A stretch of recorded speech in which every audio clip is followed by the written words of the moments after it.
छिंदवाड़ा के पूरे नेता वही काम करने लगे जो बीजेपी कर रही थी। इस बात को एसटी, एससी, मुस्लिम और ईसाई समाज ने देखा और हमारे बीच में 50,000 से ज्यादा लोगों का, ईसाई समाज के लोगों का नेतृत्व करने वाले लोग आज गोंडवाना गणतंत्र पार्टी की सदस्यता लेना चाहते हैं। उनके लिए ताली बजा दो। मैं आमंत्रित करना चाहता हूं उन लोगों को जिस देश में संविधान का राज चाहते हैं। मैं गोंडवाना गणतंत्र पार्टी में उन लोगों को स्वागत करना चाहता हूं जिस देश में सभी धर्म के लोगों के सम्मान की बात करते हैं, महिलाओं की सम्मान की बात करते हैं, गरीबों को जो है रोजगार की बात करते हैं, बेरोजगारों को रोजगार की बात करते हैं, गरीबों को अच्छी योजना देने की बात करते हैं, उन विद्यार्थियों को जो दिन रात मेहनत कर रहे पढ़ रहे हैं उनको नौकरी देने की बात करते हैं, उनको पेपर लीक करने वाले लोगों को जेल में डालने की बात करते हैं। ऐसे तमाम लोगों का स्वागत करता हूं कि भाजपा और कांग्रेस सिर्फ एक धर्म को प्रमोट करने वाली पार्टी है। आइए, स्वागत है गोंडवाना गणतंत्र पार्टी में। सभी धर्म को सभी बराबर सम्मान दिया जाएगा। दादा हीरा सिंह मरकाम जी ने कहा था, मानो मानो एक समान, मानो मानो एक समान की जो बात दादा हीरा सिंह मरकाम जी ने कही, उस बात को मजबूती से उठाने के लिए गोंडवाना गणतंत्र पार्टी आज खड़ी है। मैं आमंत्रित करना चाहता हूं, स्वागत करना चाहता हूं मुस्लिम समाज के लोगों का कि जाग जाइए। बीजेपी में सदस्यता लेने से आप सुरक्षित नहीं होंगे, क्योंकि पल पल में बीजेपी कार्यकर्ता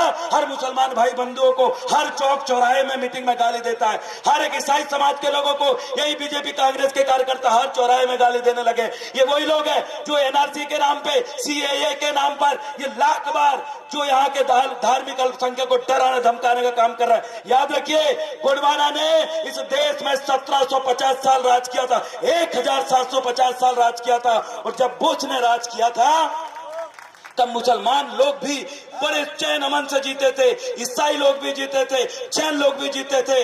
अगर जितने भी धर्म है सभी ने 1750 साल जब राजकाज चल रहा था गोंडवाना का, तो सबको बराबर सम्मान, सभी के धर्मों को सम्मान मिला था। लेकिन क्यों आज देश का प्रधानमंत्री, मुख्यमंत्री पूरे नीचे से ऊपर तक एक धर्म के बैठने के बाद भी ये लोग कहते हैं कि फलाना धर्म खतरे में है। आपको बताना चाहता हूं, जो लोग, जो बिजनेसमैन, जो नेता आज बीजेपी में जा रहे हैं, उन नेताओं के पास भारी भरकम धन है। जो नेता बीजेपी में जा रहे हैं, उन नेताओं की कमी या उन नेताओं की कुछ कमजोरी बीजेपी ने पकड़ ली है, वो जा रहे हैं। लेकिन मैं छिंदवाड़ा की जनता को कहना चाहता हूं, याद रखिए, वो नेता आपका गलत हो सकता है, वो नेता आपका बिका हुआ हो सकता है, वो नेता आपका लूटखोर हो सकता है, लेकिन अगर आप ईमानदार हो तो छिंदवाड़ा के अंदर सिर्फ एक ही पार्टी है जो आपको लेकर चल सकती है, वो है गोंडवाना गणतंत्र पार्टी।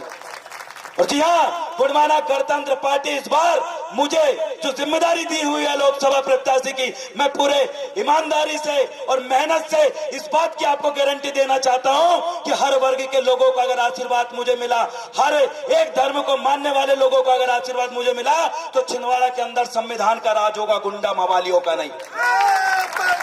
छिंदवाड़ा के अंदर हर गरीब किसान का राज होगा, ये पार्टी के बैनर तले बैठे भूमाफियों का नहीं। अगर आप हमें वोट देते हो, हमें जिताते हो, तो हर एक स्कूलों को हम चेक करेंगे और आने वाले समय में पूरी गोंडवाना गणतंत्र पार्टी आवाज उठाएगी कि स्कूलों की हालत सुधारने के लिए विधायक का बच्चा, प्रधानमंत्री का बच्चा, कलेक्टर का बच्चा भी वही सरकारी स्कूल में बैठ के पढ़ेगा जिस सरकारी स्कूल में बड़ी मजदूरी करने वाले का बच्चा पढ़ता है। तब जाके शिक्षा में स्वतंत्रता आएगी, समानता आएगी। आपकी शिक्षा व्यवस्था नहीं सुधरने वाली, ये गोंडवाना गणतंत्र पार्टी सुधार सकती है। अस्पताल में क्या हाल है देखिए, अरे ये देखिए, सिंगोड़ी के अंदर एक महिला प्रेग्नेंट थी, वो गई, उसका बच्चा भी खत्म हो गया, वो भी खत्म हो गया। लापरवाही डॉक्टर की थी। क्या कर रहे थे आज छिंदवाड़ा मॉडल वाले कमलनाथ जी?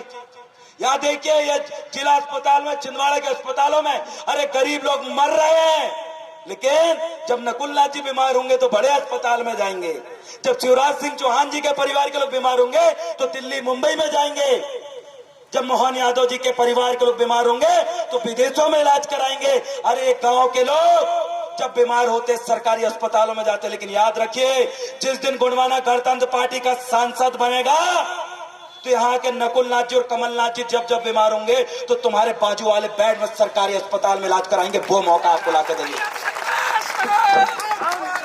बाहर से आए हुए लोग छिंदवाड़ा के अंदर 45 साल से राज कर रहे हैं और यही छिंदवाड़ा में पैदा होने वाले वो मौलवी उनकी गुलामी कर रहे हैं। और आज गुलामी की हकीकत और उस पोल को आपने खोल दिया। और आज दीपक सक्सेना जी जैसे वफादार नेता जो कमलनाथ जी के थे, उनने भी कांग्रेस छोड़ दी। ये सबूत है उन जनता का कि इतने 45 साल से सिर्फ लूटने का काम उन्होंने किया है। मैं आपको बताना चाहता हूं कि इस बार छिंदवाड़ा जिले के अंदर कमान उठा लीजिए गोंडवाना का झंडा। इस बार बीजेपी और कांग्रेस आपस में लड़ रही है, उनके कार्यकर्ता इधर से उधर कूद रहे हैं। इसलिए मैं कहना चाहता हूं बीजेपी कांग्रेस को छोड़ दो, अब आरी को वोट दो। तैयार हो आप? इसलिए हम कहना चाहते हैं चलेगी आरी, उड़ेगी धूल, ना रहेगा पंजा, ना खिलेगा फूल। क्योंकि अब आ चुके हैं गोंडवाना गणतंत्र पार्टी। सम्मानित साथियों, मैं उनसे निवेदन करना चाहता हूं, उन तमाम साथियों का जो आज गोंडवाना गणतंत्र पार्टी की सदस्यता लेना चाहते हैं, उनको आमंत्रित करना चाहता हूं तहे दिल से। अरे छिंदवाड़ा जिले में 55 से 60% आदिवासी निवास करते हैं। आपके साथ कदम से कदम मिला के चलेंगे। यही आदिवासी तय करता है कि छिंदवाड़ा का सांसद कौन होगा और कौन नहीं होगा। आपके हाथ में बागडोर है कि किसको राजा बनाना और किसको भिखारी बनाना। आप लोगों के हाथ में बागडोर है कि आपकी माताओं बहनों को अच्छा अस्पताल, अच्छा आपके बच्चों के स्कूल देना है या फिर कटोरा पकड़ाना है। या आप लोगों की एक वोट की कीमत है। लाडली बहना दे देंगे, राशन दे देंगे, जूते चप्पल दे देंगे, साड़ी दे देंगे, मट्टी तेल दे देंगे, ढोलक मंजीरा सब कुछ दे देंगे। किस लिए? एक वोट के लिए। किसके लिए? अरे एक वोट के लिए तुम्हारे चरण धो के पी लेंगे। क्योंकि उनको वोट की ताकत पता है, उनको ये बात का एहसास है कि एक वोट से हम राजा बना सकते हैं। कमलनाथ जी भी वोट डालेंगे तो एक वोट, और हमारा गांव का ढोर चराने वाला व्यक्ति वोट डालेगा तो ये संविधान की खूबसूरती है। चाहे अमीर वोट डाले, गरीब वोट डाले, वोट की कोई कीमत नहीं होगी, दोनों की वोट बराबर होगी। आप भी पावरफुल हो, आप भी शक्तिशाली हो, आपको चुनना है आपके नेतृत्व करने वाले लोगों को। क्योंकि याद रखिए, बैलगाड़ी की अगर आपके हाथ में नाथ है, अगर आपका व्यक्ति बीमार है तो आप हॉस्पिटल तक पहुंच जाओगे। और उसी बैलगाड़ी में बीमार आपके परिवार का है और नाथ किसी दूसरे के हाथ में है तो बाजू वाले दारू भट्टी में लेकर जाओगे। मतलब यही निर्णय, यही चीज मायने रखती है कि नाथ किसके हाथ में है। अगर नाथ आपके लोगों के हाथ में रहेगा तो आप संसद भवन तक जाओगे, अन्यथा दारू भट्टी के सामने रोज 10 लोग पड़ रहे थे, वहां तक पहुंचाने का काम इनने 45 साल में आपके साथ किया। समझ में आ गई? ये बोलते हैं आदिवासी, ये बोलते हैं आदिवासियों का विकास हुआ, छिंदवाड़ा मॉडल। अरे यही मॉडल है, देख लीजिए गांव में जाकर। आपने आदिवासियों को, मुस्लिमों को, दलितों को, शोषित वंचितों को, ओबीसी को अलग दिशा में लेके गया। इसलिए ना उनकी सुप्रीम कोर्ट में जनसंख्या है, ना ही इनकी IAS IPS इनके बन पाते हैं और ना ही इनके जज बन पाते हैं। ये विधायक सांसद ही बनो तो उनकी बागडोर किसके हाथ में रहती? अब 3 विधायक हैं यहाँ छिंदवाड़ा में, सुनील उइके, कमलेश उइके, नीलेश उइके। अब मेरे को बताओ, तुम्हारा सिवनी में एक आदिवासी की चमड़ी उधेड़ रहे थे, तब तीनों उइके ने बोले का, सड़क में उतरे का। जब तुम्हारे आदिवासी भाई का नंगे लटकाक है, वो कौन बजरंग दल वाले बड़ा बड़ मार रहे थे बैतूल में, तीनों विधायक गए का, बोले क्या? काहे नहीं बोल रहे? काशिक नाथ को क्या हाथ में है? को क्या हाथ में है? बस इन आदिवासियों की जो नाथ है कमलनाथ के हाथ में है। इसलिए कमलनाथ इनको कहां पहुंचाते हैं?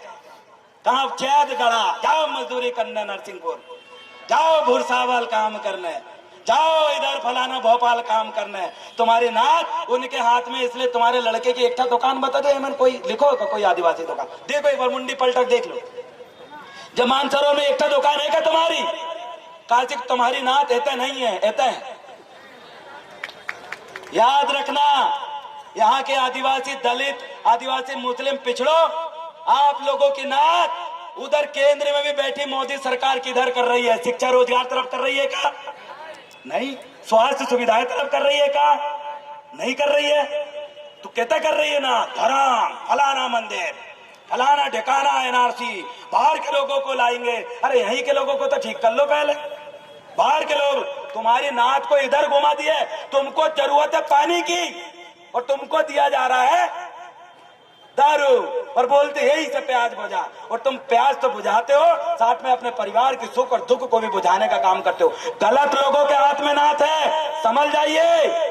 अभी भी नहीं संभलोगे तो तुमको भटकाने का काम ये कर रहे हैं। मैं स्वागत अभिनंदन करना चाहता हूं आज हमारे बीच में सदस्यता लेने वाले और जो लोग